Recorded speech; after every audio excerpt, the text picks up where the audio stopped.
बिस्मिल्लाहिर्रहमानिर्रहीम। अस्सलाम वालेकुम। मैं जकी अब्बास हूँ।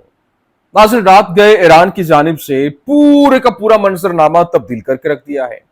जब से ये जंग छिड़ी है तब से लेकर आज के दिन तक, जब ये 15वां हमला हो रहा है, 15वें हमले की लहर है, इसमें पूरे का पूरा मंजरनामा बदल रहा है। एक से बढ़कर एक हमला हो रहा है।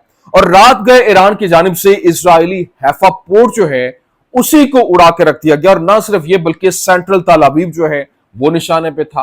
और कई इमारतें जो है वहां पर जमीन बोझ हुई और मिसाइलों की बौछार थी। मतलब यूं कह ले कि बैलिस्टिक मिसाइल, क्रूज मिसाइल और जदीद तरीन जो इनके एडवांस मिसाइल है उनके साथ हमले किए गए। और फिर जो इनका इजरायली वजारत दाखिला का दफ्तर है जो हैफा के अंदर मौजूद है, वो वहां पर उड़ा के रख दिया गया। और यहाँ जो इजरायली वज़रा हैं और फिर जो इजरायली जो वहां पर अवाम है वो सीखपा है, वो गमो गुस्से का शिकार है। लेकिन यहां पर रिटेलिएशन करने की और अमेरिका को इसके अंदर घसीटने की कोशिशें हो रही हैं। लेकिन ईरान की जानिब से ऐसी कमाल की गेम की गई है कि जो आपने हर्म्स है उसको मुकम्मल तौर पर अपना तसल्लुत वहां पर जमा लिया गया है।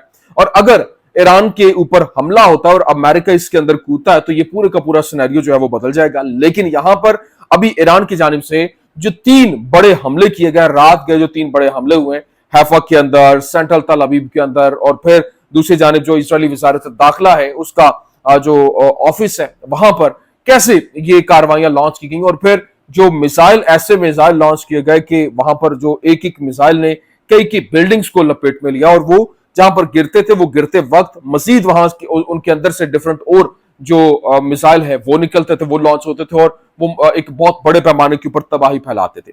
ये क्या तमाम तो डिटेल्स हैं, वन बाय वन आपके सामने रखते हैं। अच्छा नाज़रीन, सबसे पहले मैं आपको बता दूं, देखिए अगर ईरानी मिसाइल रद्द-ए-अमल जो है उसकी रफ्तार इसी तर्ज के ऊपर जारी रहती है, जिस तरह से ये एक बड़ी पेस के साथ जा रहे हैं और बड़े तेज हमले कर रहे हैं और एक दिन के अंदर हिसाबी इजाफे और हिकमत अमली में कमी का मुरक्कब, तो तेहरान को वाज़ेह फतह की जरूरत नहीं है और इसके लिए बतदरीज नफ्सियाती और फौजी थकन ही काफी है। और इस रफ्तार से ईरान इस्राएली इस्टेब्लिशमेंट को ऑपरेशनल थकन और सियासी उलझन की तरफ धकेल सकता है, जिसकी वजह से इसे स्ट्रेटेजिक नाकाबंदी जो है वो करार दिया जा सकता है। और इसलिए नहीं कि रद्द-ए-अमल फितरी तौर पर तकलीफ थे, बल्कि इसलिए कि ये एक वाज़े नतीजे को रोकता है और जंग को बगैर उफक के बोझ में बदल देता है। और अगर इस पैटर्न को जल्द ही ना रोका जाता है तो फिर जो इदारा जो है वो जिस तरह से इजराइल है वो अपने आप को वाज़े फवायद के बगैर बार बार दिफा की पोजीशन में लेकर आएगा। और इजरायली क़यादत के लिए सिर्फ यही काफी है कि वो अपने हिसाबात के ऊपर मायूसी की पोजीशन में नजर सानी करें, क्योंकि ताकत का वो मुकाबला करने से कासिर है। लेकिन अभी इजरायली मीडिया ने रिपोर्ट किया कि ईरान की जानिब से अपने ताजा तरीन हमले में इस्तेमाल किए गए मिसाइलों में से एक में 26 हथियारों के ऊपर मुश्तमिल फ्रेगमेंटेशन वॉरहेड थे।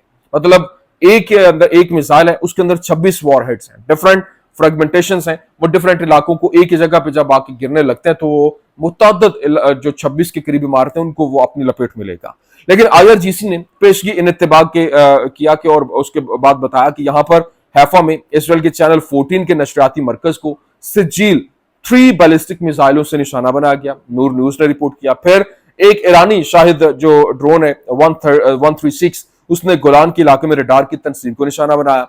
ये तकरीब फिलहाल सख्त फौजी सेंसरशिप के तहत थी, लेकिन ईरान की तरफ से दागे गए जो मिसाइल हैं उन्होंने यरूशलेम में इसराइल के कनेसत और वजारत दाखिला के दफातर के मुश्तरका सहन को बराह रास्त मुतासिर किया है। और ये इसराइल की सियासी और इंतजामी ताकत के कलब को निशाना बनाने वाले सबसे अहम और इलामती हमलों में से एक है।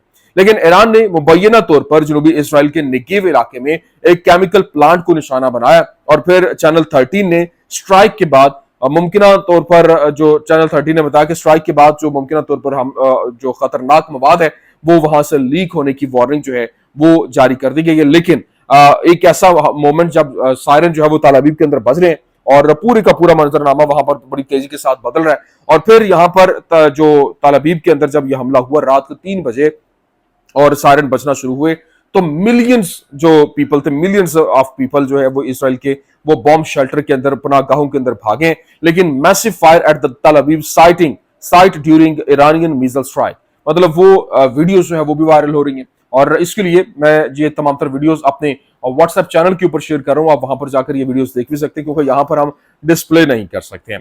तो ये एक बहुत बड़ी तादाद में जो मिसाइल हैं और वो दागे गए, जिसकी वजह से तल अवीव, सेंट्रल तल अवीव के अंदर आग लगी हुई है। और फिर जो वहां पर जो कॉलम्स ऑफ स्मोक, धुएं के बादल जो है वो छाए हुए हैं, और वो एक जगह से गश्तान के इलाके से वहां पर ऊपर जाते हुए दिखाई दे रहे हैं। लेकिन अभी जो इंपॉर्टेंट चीज है कि ईरानी पार्लियामेंट के अंदर कौमी सलामती कमेटी के चेयरमैन जिस उन्होंने कहा कि इसराइली हुकूमत के नुकसानात इतने ज्यादा हैं कि वो इनका ऐलान करने से घबराते हैं, और इसराइली हुकूमत के ज्यादातर फौजी मराकज को निशाना बनाकर हमने बहुत बुरी तरह से डैमेज किया है। और फिर हैफा म्यूनिसिपैलिटी के तर्जुमान ने कहा कि हैफा भर में धमाकों की आवाजें सुनी गई हैं, और धमाकों की वजह मालूम करने की कोशिश हो रही है, क्योंकि मिसाइल गिरने के हवाले से जो है वो खबरें रिपोर्ट हो रही है। लेकिन इजरायली मीडिया ने रिपोर्ट किया कि एयर डिफेंस सिस्टम जो है वो डेली बेसिस के ऊपर $285 मिलियन जो है वो खर्च कर रहा है। लेकिन यहां पर मैट कैनेट, जो कि इजरायली रहनुमा भी हैं, सॉरी अमेरिकी रहनुमा भी हैं, उन्होंने कहा कि don't worry, American with no health care will पे।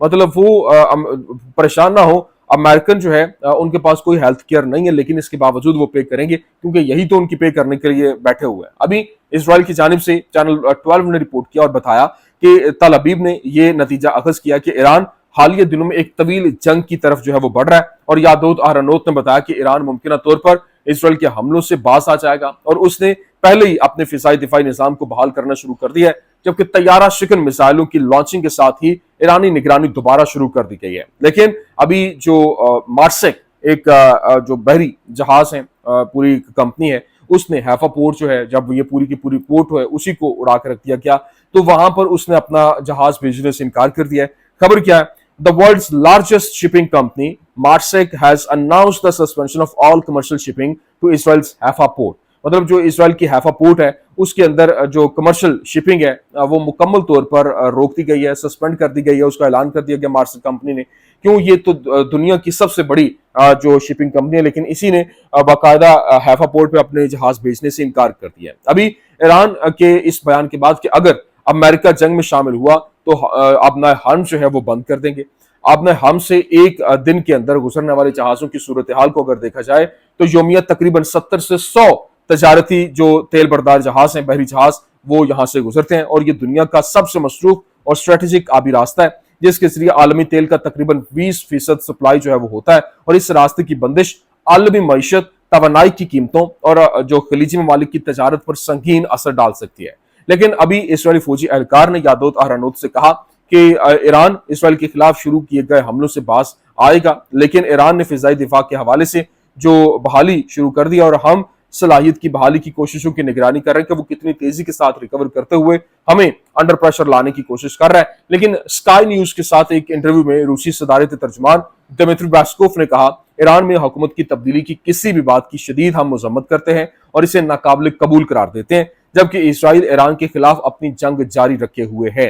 पेस्कोव ने खबरदार किया, जो लोग जो हमनाई के कत्ल की बात करते हैं उन्हें ये बात जहन में रखनी चाहिए कि वो पेंडोरा बॉक्स खोल रहे हैं, और उन्होंने जोर दिया कि और कहा कि इसके जो इस तरह के इकदाम अगर करेंगे तो सिर्फ तनाज़े के एक और दौर का बायस बनेगा और खित्ते में बहुत बड़ी एस्केलेशन जो है वो फैलेगी। लेकिन अभी इसराइल के अक़वाम मुत्तहिदा के एलची की जानिब से एक बयान जो है वो सामने आया। आप सुनकर हैरान रह जाएंगे, क्योंकि इस वक्त जो यूएस एम्बेसडर की जानिब से यूनाइटेड नेशन के अंदर गलती से ये कह दिया गया, उसके मुंह से उसके अल्फाज जो है वो फिसल गए। उसने कहा कि जो इसराइल है वो यहाँ पर मिडल ईस्ट के अंदर बहुत बड़े पैमाने के ऊपर जंगी जुराइम के अंदर भी मुब्तला है, और फिर गजा के अंदर उसने जिस तरह से मामला हुए वो गलती से उसकी हकीकत जो वो खुल जाती है, और हकीकत खुल के सामने आ भी गई।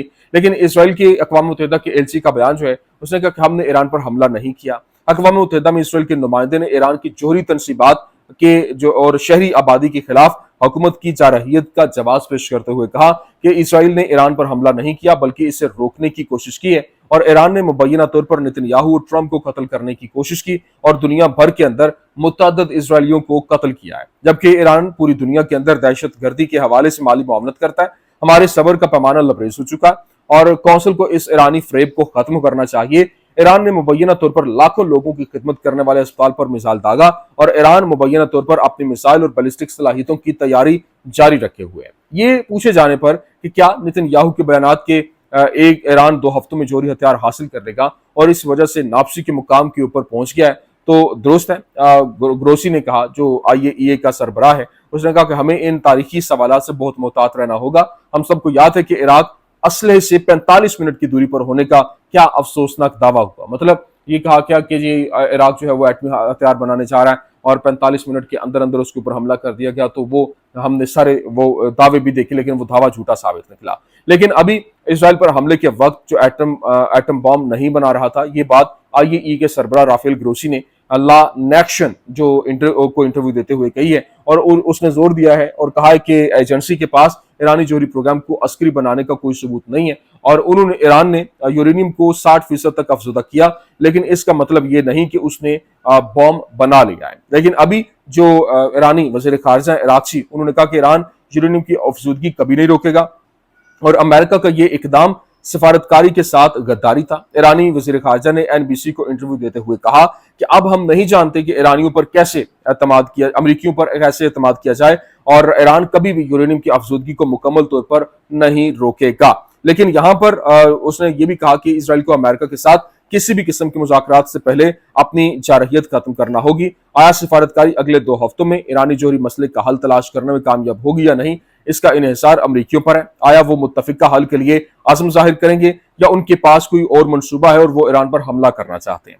لیکن ہو سکتا ہے کہ ان کے پاس پہلے سے ہی ایسا کوئی منصوبہ ہو، اور ہو سکتا ہے کہ انہیں صرف اس پر پردہ ڈالنے کے لیے مذاکرات کی ضرورت ہو۔ ہم ان پر بھروسہ کرنا نہیں جانتے، انہوں نے جو کیا وہ سفارتکاری کے ساتھ حقیقی خیانت کی ہے، تو اس وجہ سے یہ سینیریو بہت کھلا ہے اور ہم ان کے خلاف باقاعدہ طور پر بآواز بلند اور بھرپور مخالفت بھی کرتے ہیں۔ تو یہ جناب والا جس طرح سے سینیریو بدل رہا ہے اور ایران بھرپور طریقے سے اپنا پاؤں جو ہے وہ اپنا پیر وہ حاوی رکھے ہوئے ہے اور مسلسل کامیابیاں سمیٹتا ہوا بھی دکھائی دے رہا ہے، تو یہ اس وقت کے حالات ہیں، یہ اس وقت کا سینیریو کہ اگر اسی طرح سے معاملہ چلتا رہتا ہے 2 ہفتے تک بھی ایران اسی طرح سے ان کو گھسیٹ لیتا ہے، تو یہ بہت بڑے پیمانے کے اوپر ان کی تباہی جو ہے وہ مقدر بنتا ہوا نظر آ رہا ہے۔ یہ کچھ اہم ترین اپڈیٹس تھی، میں نے کہا میں آپ کے سامنے رکھ دوں۔ امید کرتے ہیں کہ ویڈیو آپ کو پسند آئی ہوگی، پسند آنے کی صورت میں لائک کیجیے، شیئر کیجیے اور ہمارے چینل کو سبسکرائب کرنا مت بھولیے گا۔ شکریہ۔